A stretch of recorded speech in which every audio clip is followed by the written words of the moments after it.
ক্যালকুলাসের দুটো পার্ট, একটা হচ্ছে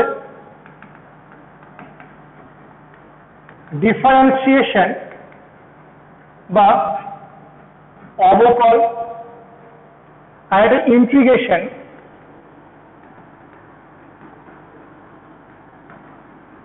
বা সমাকল।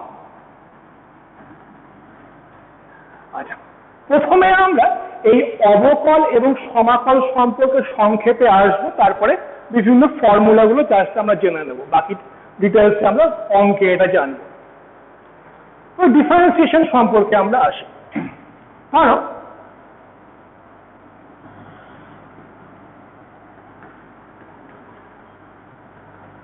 আমরা এখানে এইরকম একটা লেখচিত্র নিচ্ছি। এই লেখচিত্রে দুটো বিন্দু নিচ্ছি আমরা, এ আর বি।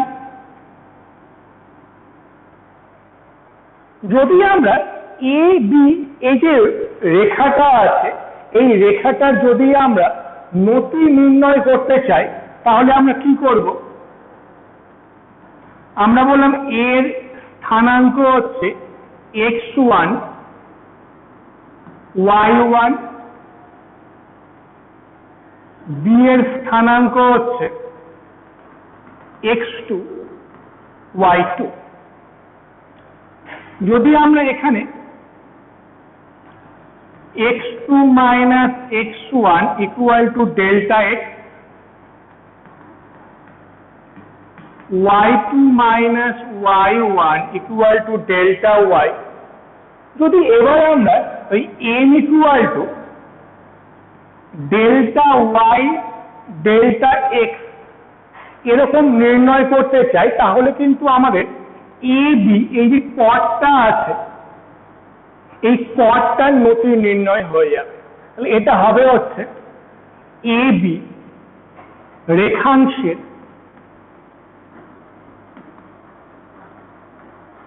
নতি।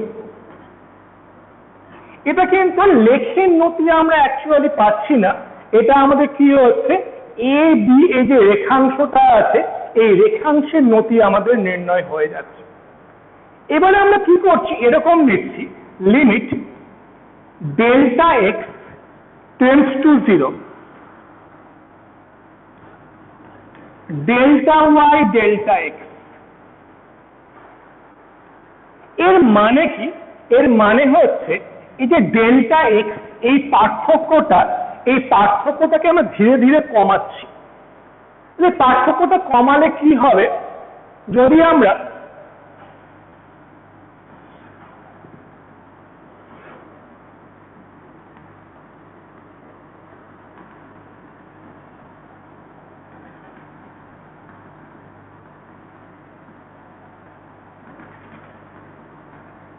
বি বিন্দুটাকে আস্তে আস্তে এদিকে সরিয়ে নিয়ে আসছি, আরো এ বিন্দুর খুব কাছে নিয়ে চলে আসছি। এতটা কাছে নিয়ে এলাম যে এ আর বি বিন্দুর যে পার্থক্য, এই পার্থক্যটা টেন্ডস টু 0 হয়ে গেল। টেন্ডস টু 0 কথাটার অর্থ হচ্ছে ডেল্টা এক্স এর মান 0-র খুব কাছাকাছি, কিন্তু 0 না। 0-র কতটা কাছাকাছি? তুমি 0-র খুব কাছে যত ক্ষুদ্র একটা সংখ্যা কল্পনা করতে পারো, ডেল্টা এক্স এর মান তার থেকেও ক্ষুদ্র। এটা একটা থিওরিটিক্যাল কনসেপ্ট। এখানে বলা হচ্ছে delta x almost equal to 0, প্রায় 0-র কাছাকাছি, কিন্তু একদম 0 আমরা বলতে পারবো না। এই অবস্থাতে কি হবে, ডেল্টা এক্স টেন্ডস টু 0 হলে এই যে এ বি এর যে কর্ডটা আছে, এই কর্ডটা কি হবে, সেটা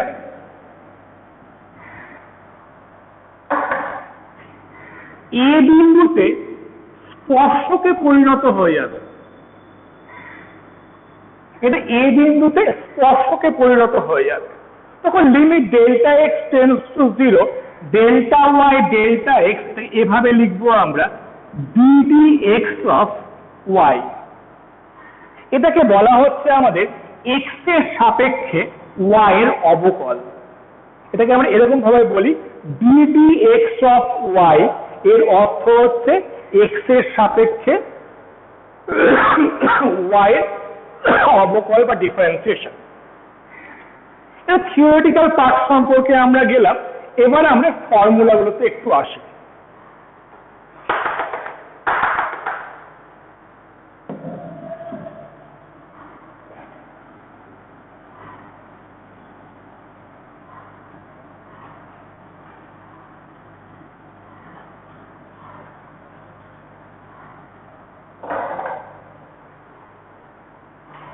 এক নম্বর, ddx of c, এখানে c হচ্ছে একটা ধ্রুবক ইকুয়াল টু 0, অর্থাৎ কোনো একটা ধ্রুবকের যদি আমরা ডিফারেন্সিয়েশন করি বা অবকল করি তাহলে সেই অবকলের মানটা আসবে হচ্ছে 0। ddx of x, R x কে আমরা x এর সাপেক্ষে অবকল করছি, এর মানটা আসবে হচ্ছে 1। যদি আমরা এরকম করি ddx of x স্কয়ার, এটা ইকুয়াল টু আসবে হচ্ছে 2x। জেনারেল ফর্মুলাটা হচ্ছে ddx of x to the power n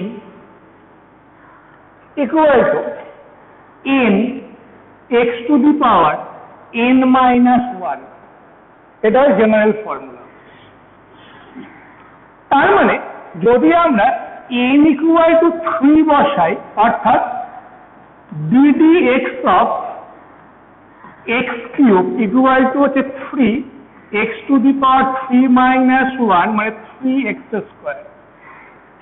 একই রকম ভাবে নিজেরা বাড়িতে n equal to 4, 5 এরকম নাম্বার গুলো বসে বসে দেখ।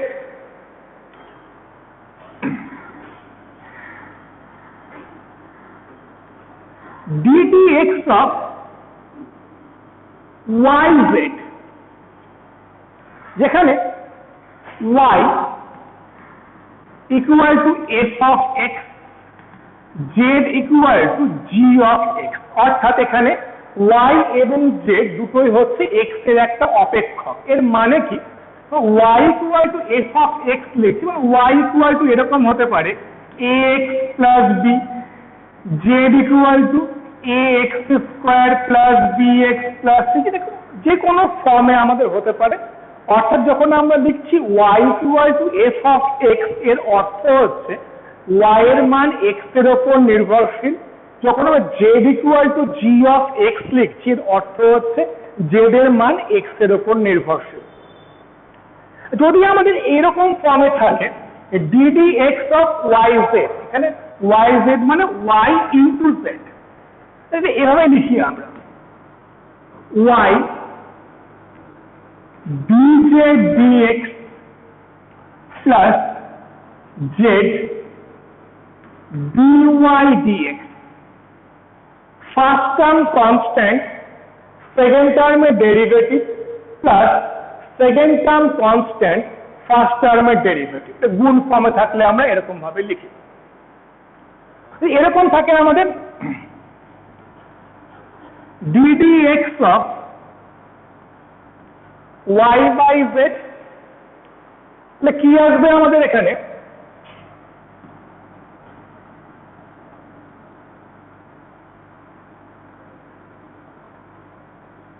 এভাবে লিখতে পারি আমরা ddx of y z to the power minus 1 মানে হচ্ছে y dz to the power minus 1 dx plus z to the power minus 1 dy dx। তাহলে কি আসবে এটা, minus dz dx by z square plus 1 by z dy dx মানে হচ্ছে z dy dx minus y dz dx divided by z square। এতটুকু মনে রাখলেই হবে, এটা ইকুয়াল টু আসবে হচ্ছে z dy dx minus y dz dx by z square. এটা ক্যালকুলেশনটা দরকার নেই, জাস্ট এটা মনে রাখলেই হবে। এটা হচ্ছে d y z, y by z এর ফর্মুলাটা z d y d x minus y d z d x by z square.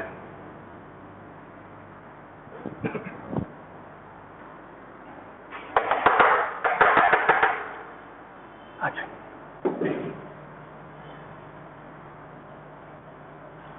যদি আমাদের এরকম থাকে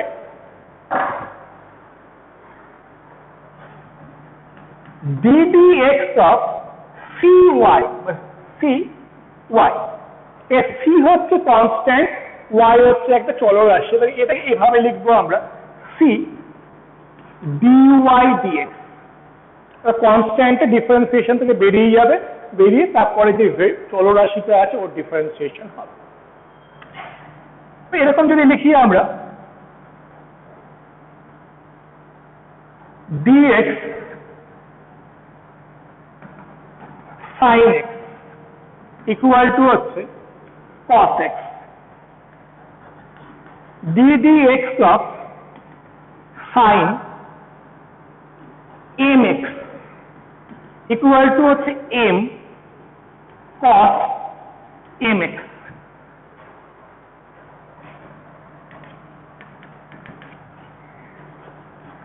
ddx of cos x minus sin x ddx of cos mx minus m sin mx। এই ফর্মুলাগুলো আমাদের মনে রাখতে হবে, এগুলো আমাদের অঙ্ক করার কাজে লাগবে। আরো কতগুলো নিয়ম আছে।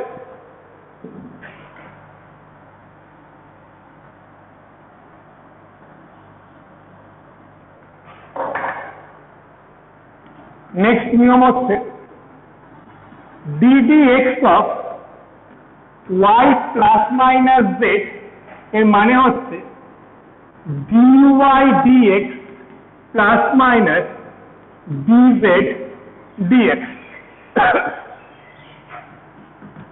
নেক্সট হচ্ছে dy dz, যেখানে y হচ্ছে x এর ফাংশন, z ও হচ্ছে x এর ফাংশন। এই ক্ষেত্রে আমরা এটাকে এরকম ভাবে লিখতে পারি dy dx into dx dz। এটাকে আমরা এই ফর্মে লিখতে পারি dy dx into dx dz। এই কতগুলো নিয়ম আমাদের গেল। এবার আমরা দু একটা অঙ্ক করা যাক।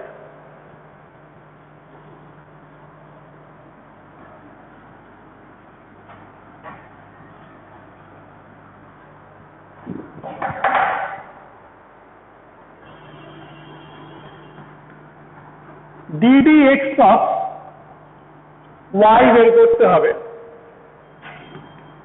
ফার্স্ট কেসে আমাদের y equal to 5x cube plus 2x square minus 3x plus 9। আমরা ডিফারেন্সিয়েশন করব। ddx of 5x cube plus 2x square minus 3x plus 9। কিভাবে লিখতে পারবো এটাকে আমরা ddx of 5x cube plus 2 ddx of 2x square minus ddx of 3x plus ddx of 9।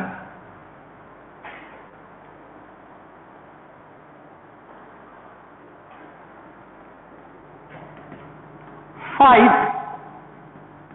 ddx of x cube plus 2 ddx of x square minus 3 ddx of x, আর এটা যেহেতু 9 একটা সংখ্যা constant, এর ডিফারেন্সিয়েশন আসবে হচ্ছে 0। এর ক্ষেত্রে আসি আমরা, কি আসবে 5 ddx of x cube মানে হচ্ছে 3 x to the power 3 minus 1 plus 2 ddx of x square মানে হচ্ছে 2 x to the power 2 minus 1 minus 3 ddx of x মানে হচ্ছে 1। তাহলে কি আসবে এটা 15 x square 4x minus 3। এটা একটা হলো। নেক্সট আরেকটা প্রবলেমে আমরা আসি।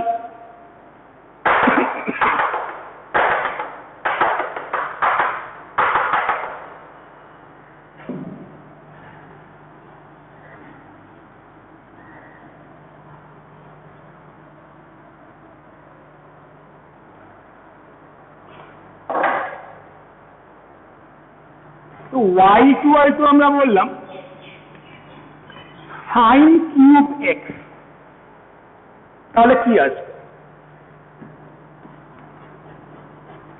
ddx of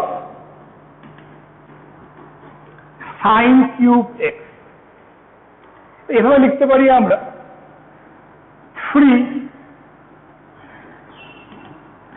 sin x to the power 3 minus 1, বা এটাকে আমরা এভাবে লিখি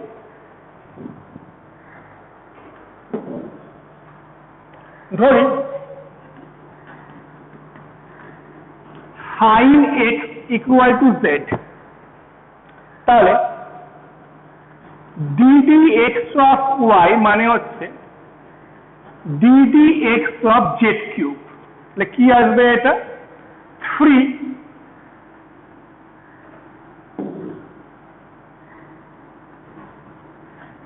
ddz z cube dz dx, এভাবে লিখতে পারবো আমরা 3 z to the power 3 minus 1 into ddx, z মানে sin x, এটা আসবে হচ্ছে 3 sin square x into cos x।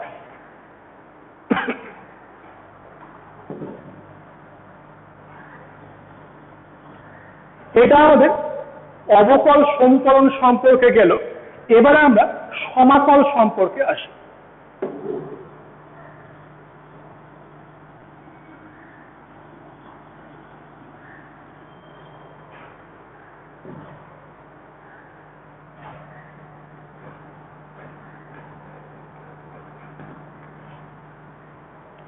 ধরো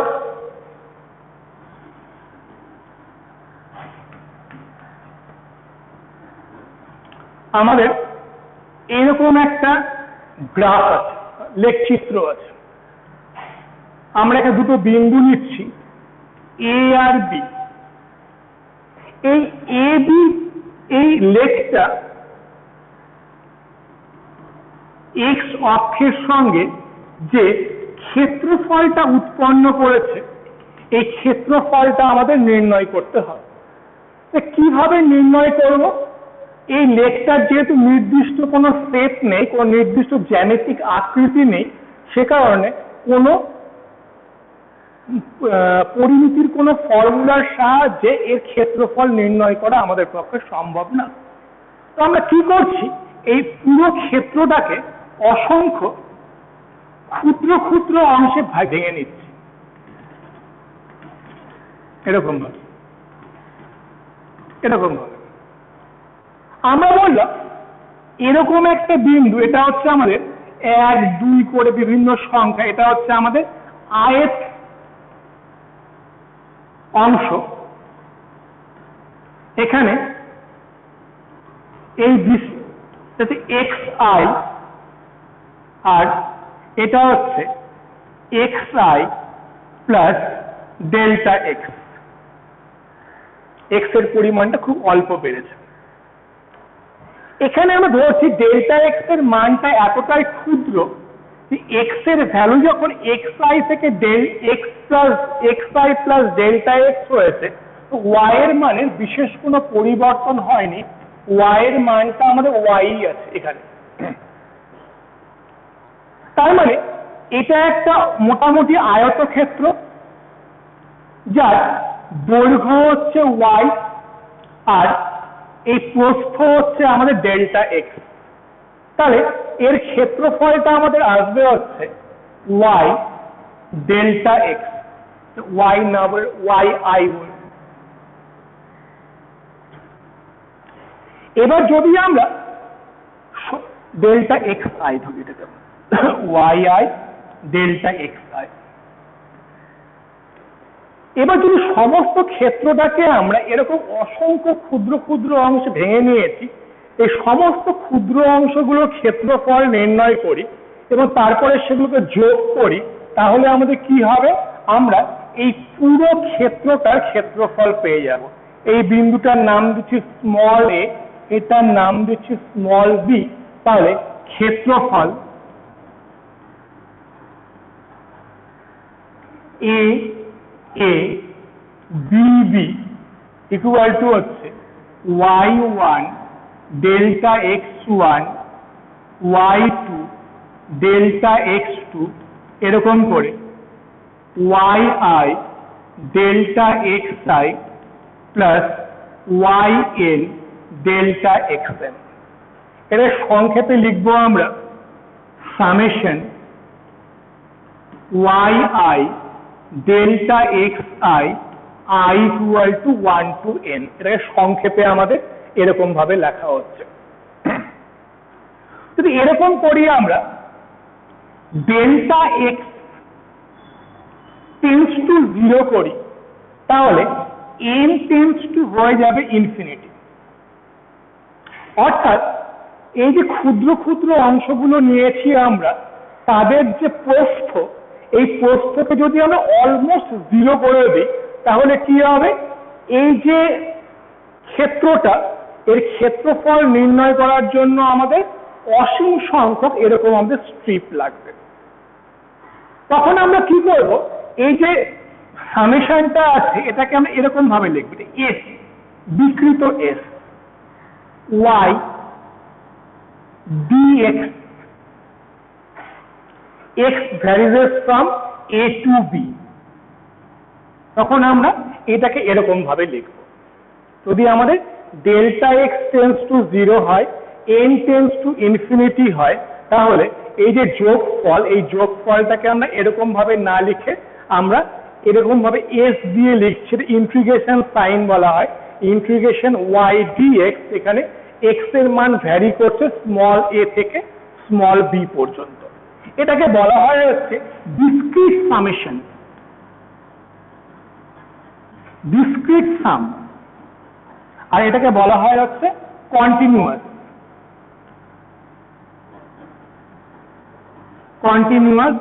সাম। তো এটা আমার ইন্টিগ্রেশনের থিওরিটা গেল। এবার আমরা এর ফর্মুলাতে আসি।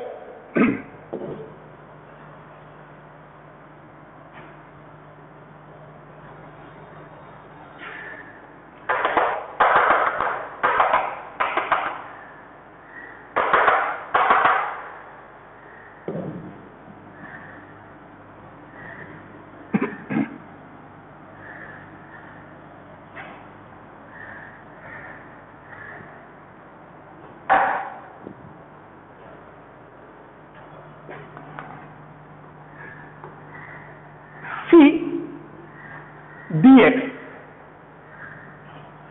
a to b, c constant ইন্টিগ্রেশনের বাইরে চলে আসবে, a to b dx, c dx এর integration x, a to b c b minus a। x এর জায়গায় আপার লিমিট মাইনাস x এর জায়গায় lower limit. 2 number x dx, এটা আসবে হচ্ছে x square by 2 a to b, হাফটা বেরিয়ে যাবে, x এর জায়গায় b, b square minus a square. General ফর্মুলাতে আমরা আসি, x to the power n dx a to b x to the power n plus 1 by n plus 1 a to b 1 by n plus 1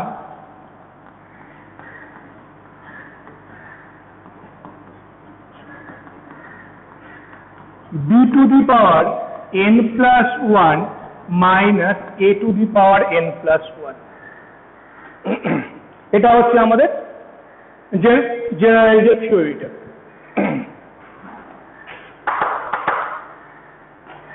next হচ্ছে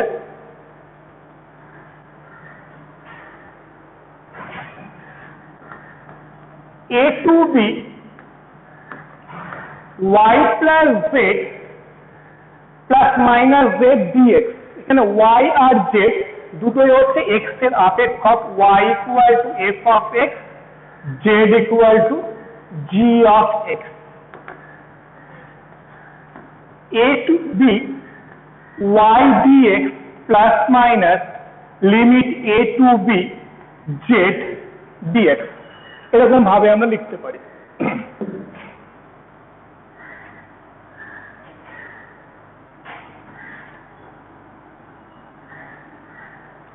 sin x dx a to b, এটা হচ্ছে এর integration হচ্ছে minus cos x a to b, minus সাইনটা বেরিয়ে যাবে, cos b minus cos a, মানে হচ্ছে cos a minus cos b। বাইরে নেগেটিভ সাইন থাকলে আমরা লিমিটটাকে উল্টিয়ে দিতে পারি আর মাইনাসটাকে প্লাস করে দিতে পারি।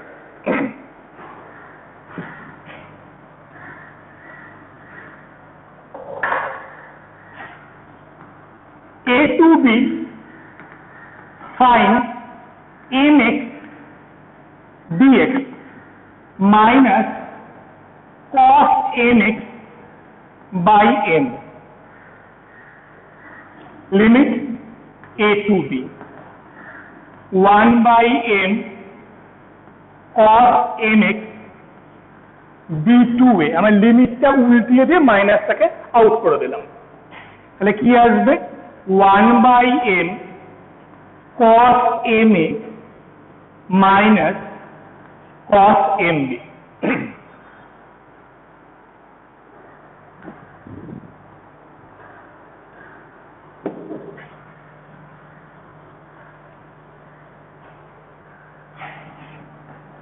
limit a to b cos x dx sin x a to b sin b minus sin a।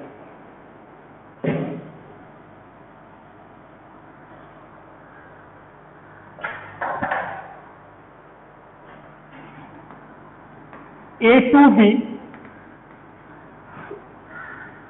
cos mx dx sin mx by m, limit a to b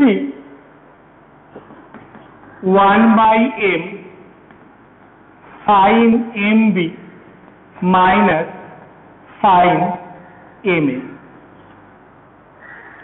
তাহলে এগুলো আমাদের প্রাথমিক কিছু ধারণা থাকলো।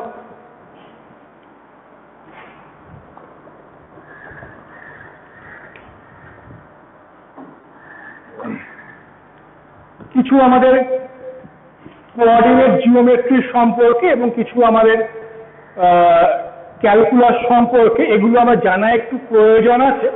তো পরবর্তীকালে এগুলো ব্যবহার করে আমরা বলবিজ্ঞান নিয়ে আলোচনা করব। আচ্ছা,